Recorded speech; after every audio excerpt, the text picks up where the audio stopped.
Hello दोस्तों, आप सभी का स्वागत है आपके अपने YouTube चैनल मैथ मस्ती में। मैं सनी देवल आप सभी के लिए आज इडियम्स एंड फ्रेज का ऐसा तरीका लेकर आया हूं जिसको पढ़ने में भी आसानी हो, समझने में भी आसानी में और याद करने में भी आसानी हो।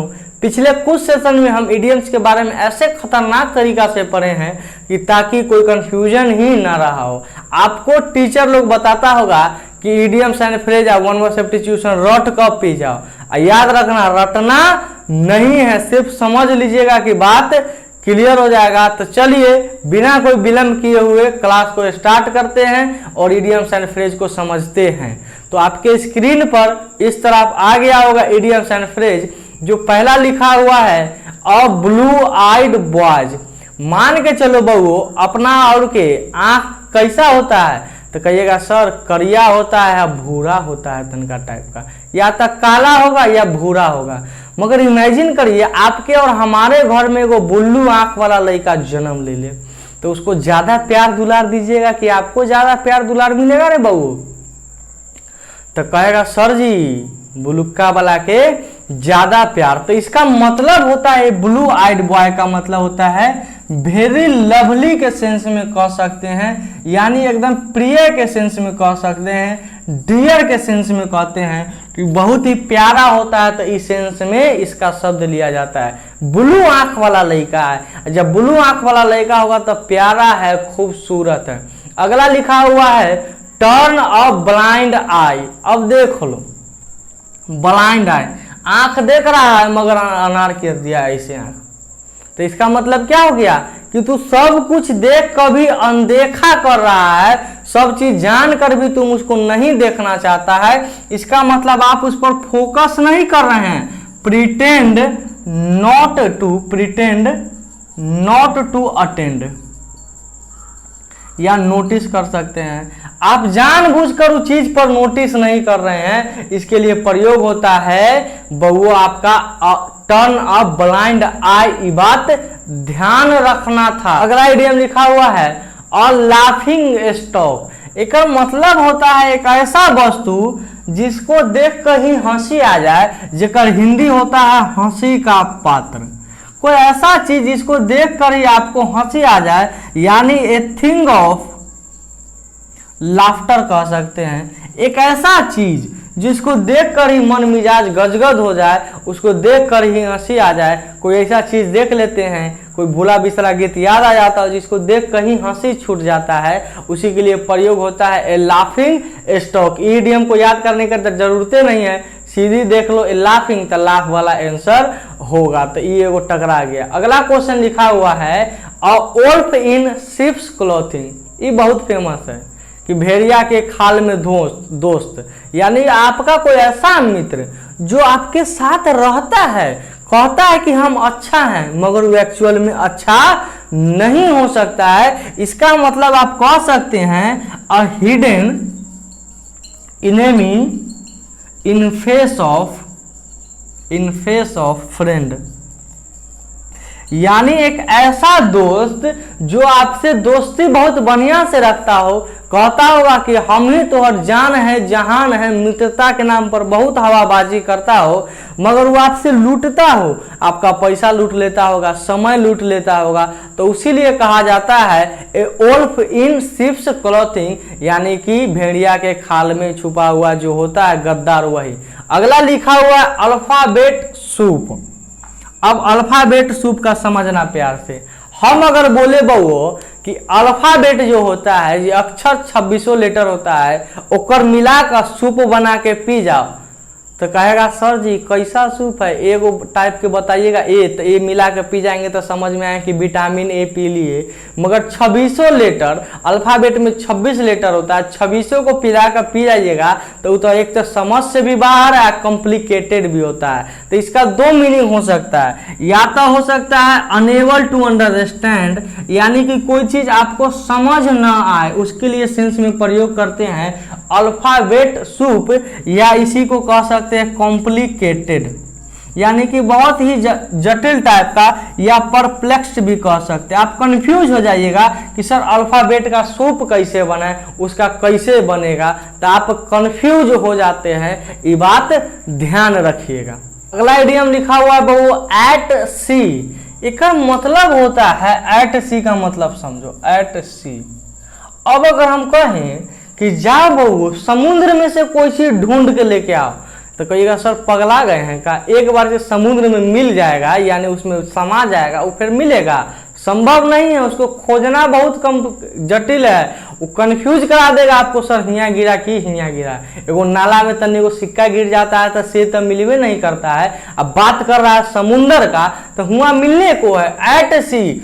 टोटली कंफ्यूज कह सकते हैं कि आपको पूरा तरीका से कंफ्यूज करा देगा, समझ में नहीं आएगा कि एक्चुअल में हो क्या रहा है। वो अनंत हो जाता है, अनंत के सेंस में कह सकते हैं, उसका मीनिंग नहीं निकल सकता है, उनमें से कोई चीज आप निकाल नहीं सकते हैं। इसीलिए समुद्र में तो पूरा दुनिया समा सकता है, हम आप क्या हैं, तो ये भी बहुत आसानी से समझ में आ गया होगा।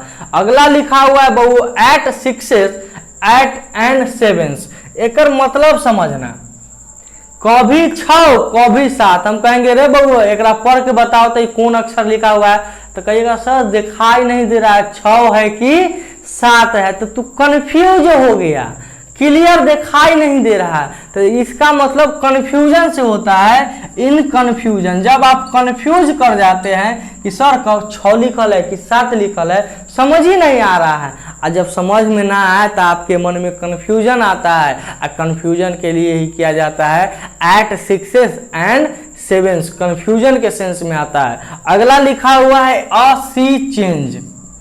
अ सी चेंज के मतलब समझिए, जब बहु समुद्र बदलेगा तो पूरा इतिहास बदल देगा, भूगोल बदल देगा, आदमी बदल देगा, सब कुछ बदल देगा। इसीलिए समुद्र बदला तो सब कुछ बदल जाएगा।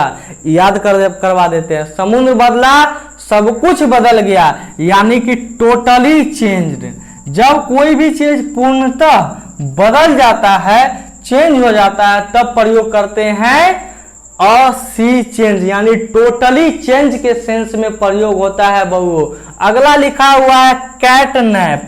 अगर हम बोले बहु कि बिलाई कितना देर के लिए झपक लेता है, सुतता है, तो कहेगा सर जी तनका देर के लिए, यानी कि very short time, very short time के लिए होता है। कैट का जो नैप है, नैप का मतलब होता है झपकी, यानी थोड़ा देर के लिए सुतता है। तो कुत्ता बिलाई जानवर जनरली तनिके देर के लिए सुतता है, ओकरा आहट होगा तुरंत उठ जाता है। तो कैट नैप का मतलब हो सकता है वेरी शॉर्ट टाइम, कुछ समय के लिए। अगला लिखा हुआ है अ डंकी ईयर्स। अब डंकी ईयर्स का मतलब होता है वेरी लॉन्ग टाइम।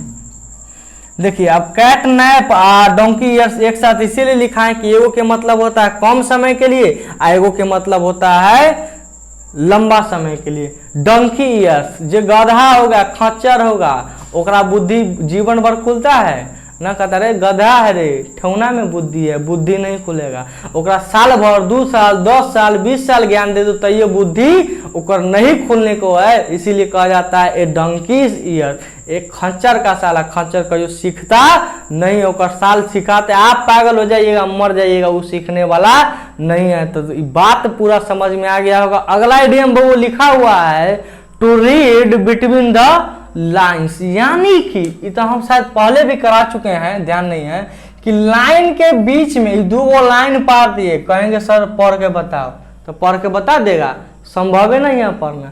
तब कहेगा सर जी लाइन के बीच में आखिर लिखे क्या है, जब कोई अक्षर नहीं लिखे, कोई शब्द नहीं लिखे, तब मास्टर जी गुरु जी कह रहे हैं पढ़ने के लिए, तो एक मतलब जरूर कोई लाइने में बात होगा, ओकरे भीतर कोई बात लिखा हुआ होगा। तो एक मतलब होता है understand the hidden meaning, understand the hidden meaning, जो ओकर छुपा हुआ मीनिंग है, ओकरा भीतर क्या बात है कि सर जी 2 लाइन पढ़वा दिए हैं, हमरा से कहते हैं चिन्हने के लिए, जे बात होता है ना ओकरो समझने का प्रयास करते हैं, एकदम बात की गहराई को समझने का प्रयास करते हैं, और तब प्रयोग होता है to read between the lines. ये जनरली CBI वाले के होता है कि 2 लाइन का मतलब क्या होगा, तो ओकर अंदर वाला मीनिंग समझाता होगा। अगला लिखा हुआ है टू हिट द जैकपॉट। ये तो बहुत अच्छा है कि एकाएक तुमको है गरीब अब बन गया, कुछ लॉटरी लग गया, कुछ मिल गया, कोई खजाना हाथ लग गया, टू हिट द जैकपॉट। तो इसका मतलब एकाएक समझ सकते हो टू बिकेम रिच के सेंस में समझ सकते हो, एकाएक अमीर बन जाइएगा, कोई लॉटरी लग जाना के सेंस में कह सकते हैं, लॉटरी लग जाना। एकाएक तुम गरीब से मतलब कुछ नहीं है, बहुत कुछ हो गया, आज तुम कुछ नहीं, कल जॉब हो जाएगा तो उसको हिट द जैकपॉट कह देंगे। कोई गया पैसा देकर नौकरी ले लिया तो टू हिट द जैकपॉट, बिना मेहनत के लिए, बिना कुछ पहले, कोई रात को सोया हुआ उसको भोजन मिल गया तो वो सब बिना मेहनत किए वो होता है, तो इसीलिए प्रयोग होता है टू हिट द जैकपॉट। अगला लिखा हुआ है रैट रेस। अब अगर हम पूछे बउआ तोरा सा से कि रैट का रेस कैसन होता है तो देखिएगा एकदम घचपच घचपच घचपच होते रहता है, माने में इतना कठिनाई से रेस होता है कि समझ में नहीं आता है। हम लोग का भी जीवन कहता है कि आजकल का कंपटीशन बड़ा रैट रेस हो गया, मतलब एकदम दुख भरा हो गया, पूरा कंपटीशन में भीड़ भाड़ है। यहाँ पर अगर करेंगे तो फियर्स कंपटीशन कर सकते हैं, फियर्स कंपटीशन कर सकते हैं, यानी एकदम कठिनाई वाला कंपटीशन हो गया, एकदम कठिनाई वाला कंपटीशन हो गया है जिसमें जीतने का संभावना बहुत ही कम होता है। इस सेंस में प्रयोग करते हैं, फियर्स कंपटीशन का प्रयोग करते हैं, एकदम जटिल के सेंस में कहते हैं, जहां पर एकदम भागम भाग ज्यादा है ओकरा लिए प्रयोग करते हैं रैट रेस। अगला लिखा हुआ है पुल अ लॉन्ग फेस। जब तोरा बाबूजी नहीं देते होंगे पैसा, गर्लफ्रेंड बात नहीं करती होगी तब मुंह लटका लेता होगा ऐसे, तो क्या कर दिया रे, मुंह बना लिया, लॉन्ग फेस कर लिया, तुरंत ऐसे हप कर लिया। तो जब हप कर लेता है तू तो वही ना होता है सैड। तो पुल और लॉन्ग फेस का मतलब होता है सैड या डिप्रेस। तनका तू डिप्रेस हो गया है, बाबूजी बोल दिए कि रे पढ़ता उड़ता ना है, भर दिन मोबाइल में जीवन चलाई तो ये वाला बात है, सैड हो गया है, डिप्रेस हो गया है, तो ओकरा लिए प्रयोग करते हैं पुल अ लॉन्ग फेस। अगला लिखा हुआ अ हरक्यूलिन टास्क। तो एक रटने का जरूरी ही नहीं है, बस हरक्यूलिन का मतलब समझ लीजिए, एक मतलब होता है हार्ड, और जब हार्ड काम करते हैं तो ये हार्ड वर्क करा काम, ये हरक्यूलिन वर्क के सेंस में आता है। हरक्यूलिन वर्क यानी कठिन काम, जटिल काम, भारी काम के सेंस में आता है। ये हरक्यूलिन टास्क एकदम खतरनाक वाला काम कर दिए, फील बढ़िया आता होगा जब खतरनाक वाला काम ओके करते होंगे, तो ये भी समझ में बहुत खूबसूरती से आया होगा। अगला इडियम लिखा हुआ है वो होल्ड योर टंग। न कहता रे जवान संभाल कर बात करेगा रे हमसे, अपना जीभ को जवान को लगाम दो, न तो वो चाम टाम लेंगे। तो एक मतलब होता है कि पेशेंस बना के रखिए, शांति बना कर रखिए, साइलेंट हो जाइए, बी साइलेंट कह दीजिए या बी साइलेंट ही कह लीजिए, एकदम चुप हो जाइए। होल्ड योर टंग का मतलब होता है चुपचाप हो जाइए। बी पेशेंस भी रख सकते हैं कि एकदम पेशेंस बना कर रख लो, कोई दिक्कत वाला बात नहीं है, अलबलाएगा तो फाड़ देंगे तोरा। गाँव में ना कहता है जवान सवाल के बात करो नहीं तो गर्दा उड़ा देंगे। तो यह गर्दा उड़ाने से बचने के लिए होता है होल्ड योर टंग, अपना जवान को लगाम दीजिए, यानी साइलेंट हो जाइए। जवान को लगाम देने का मतलब क्या होता है, अरे चुप हो जाओ नहीं तो गर्दा उड़ा देंगे। अगला लिखा हुआ इन ब्लैक एंड व्हाइट। तो ये बहुत बार पूछता भी है, लिख लीजिएगा। इन ब्लैक एंड व्हाइट का मतलब होता है इन राइटिंग, लिखित के रूप में दो। और लिखित में देता होगा तो देखता होगा, उज्जर पेपर होता होगा, कड़िया से लिखता है। जब एग्जाम देने जाता होगा नीले या काले बॉल पेन से लिखे, एक मतलब कथी कि उजला सीट पर करिया दीजिए चाहे नीला, ताकि पहचान में ज्यादा। और पुराने जमाने में पेपर उजला होता था और उस पर ब्लैक से ही ज्यादातर लिखा जाता था, ब्लू का आविष्कार तो अब हो गया है। तो इन ब्लैक एंड व्हाइट का मतलब होता है इन राइटिंग, लिखित रूप में जब बात होगा, यानी लिखित रूप में होता है। और जब लिखित रूप में होगा तो in black and white right.